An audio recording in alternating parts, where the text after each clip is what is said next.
Sugar, what you just said also ties into what are the bad parts or not the most pleasant parts of A, doing this job, and B, also breaking into it, right?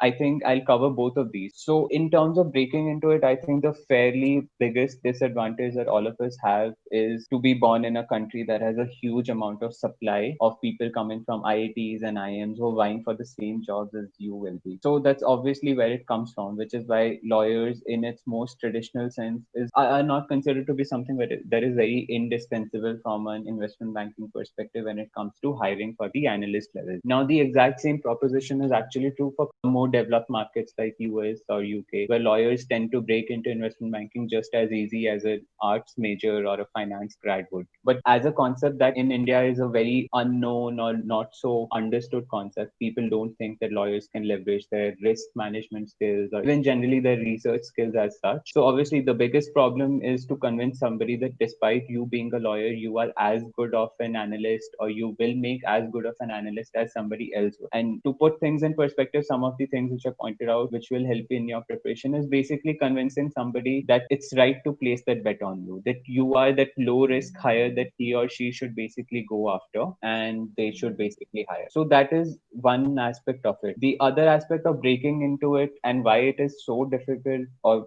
why it gets so unpleasant and so many people give up is merely the lack of opportunity. And it's also harder to come by, right? This requires a very diligent and structured form of networking. And I'm sure somebody in the LNL community can basically take a separate class on that, but you essentially have to make sure that you have a list of 20 to 30 banks that you absolutely want to target, and these are the kind of places you want to work at. You know who your contact person is, you keep in touch with them very regularly, and as soon as an opportunity opens up, you are ready with your CV and your application to just sort of like reach out to them and tell them that, boss, I'm interested in applying and please consider my application. Right, from that perspective, I think given that these banks are so small and they don't run a very structured process, what is important to understand is from the day you get to know of the opportunity to the date of hiring, the process can be as small as maybe a couple of weeks. So don't let this fool you. You have to put your best foot forward and make sure that you're prepared with your technicals if it has to be a technical interview, or you're just generally prepared to interview and get through as quickly or as fast as it takes, right? So that's the problem that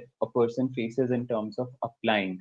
Right now, when you're speaking more about what is hard for this job, what is so difficult, I think while it's easy to sum up and say investment bankers make 10 times more money than lawyers do on the same deal, what investment bankers make is a purely success fee. So if the deal does not go through, then you will not get paid anything at all for the 6 months or the 7 months that you put in on that deal, right? Doesn't matter how hard you work, doesn't matter how good the market conditions are when you started out. And personally speaking, this from experience, there's a lot of disappointment when it comes through when you don't get paid for that deal or your team doesn't get paid, right? Whereas a lawyer, for now, the structure is a law firm will get paid irrespective of whether or not the deal comes. So I think this is a part of the this is part of how things generally are, which also points out to why investment bankers have a very high risk to return ratio overall, right? That's like saying the amount of risk that you take is also 10 times more than what a lawyer would take, but you will get rewarded for it in the same like sum of money and so on and so forth. So that's the part of the job. And I think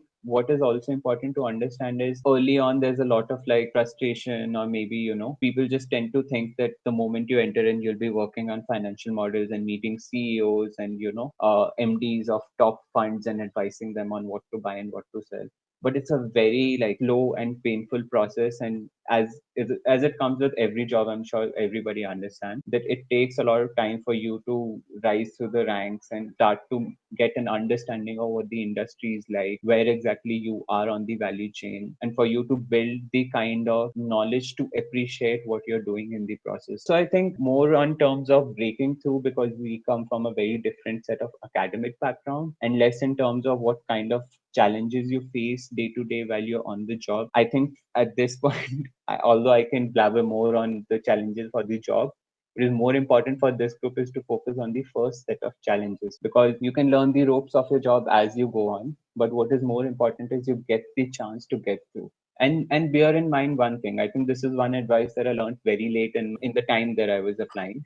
which was essentially it doesn't matter where you come from. If you have an interview with any of these places, you have as good an opportunity of getting through as maybe an IIT grad or an SRCC grad would be. So focus should be to try to convert any conversation that you have with anybody on LinkedIn to get to the interview stage.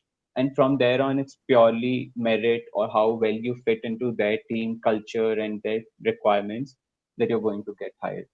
So I think we'll just take two questions right there. One is on Nikhil has asked any other online courses that you recommend. You want to take a minute to answer that? Sure. So, any other online courses apart from CFA? Not as such, right? I mean, I think if so, any online course, if you Google for investment banking, are mostly going to be focused around financial modeling.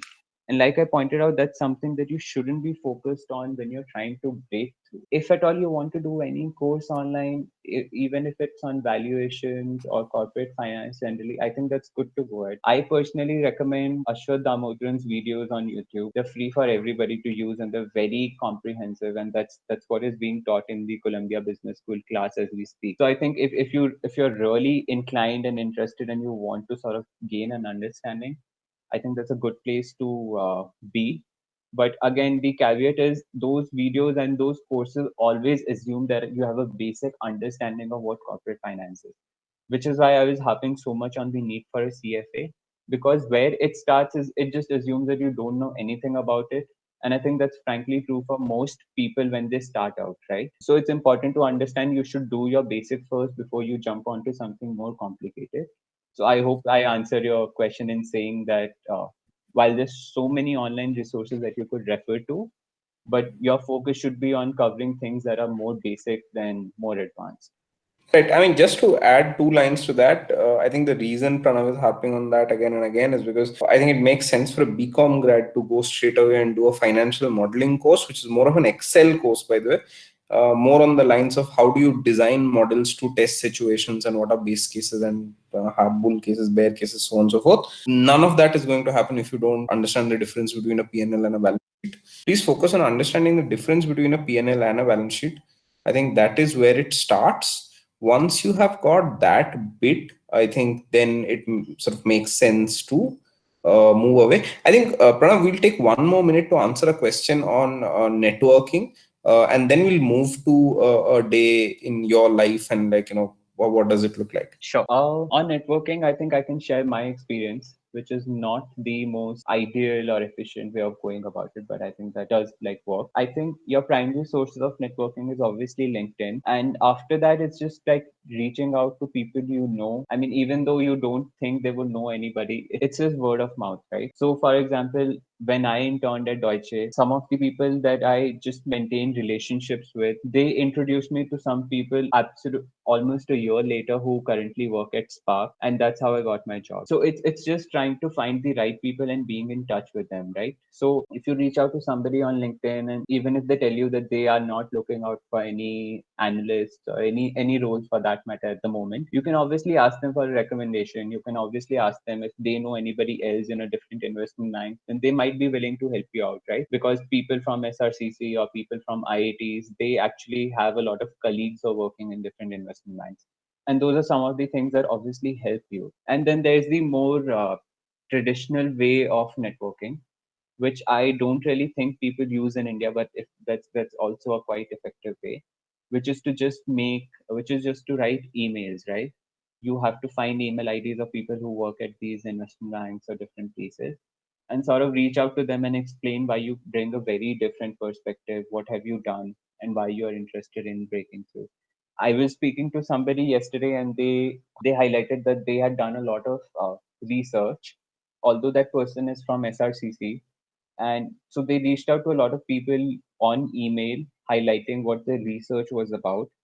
And that's how they got their first job, because in their first job, the place where he or she ended up working was essentially looking for a research project, and they were so lucky to find somebody just sending their research in the email and wanting to discuss more, and that's how that person got hired.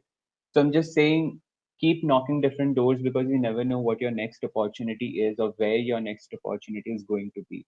So just reach out to as many people. I think break the barrier of speaking with strangers in terms of wanting to look for opportunities. be upfront and yet be respectful and try to understand that people actually have a lot of time commitments.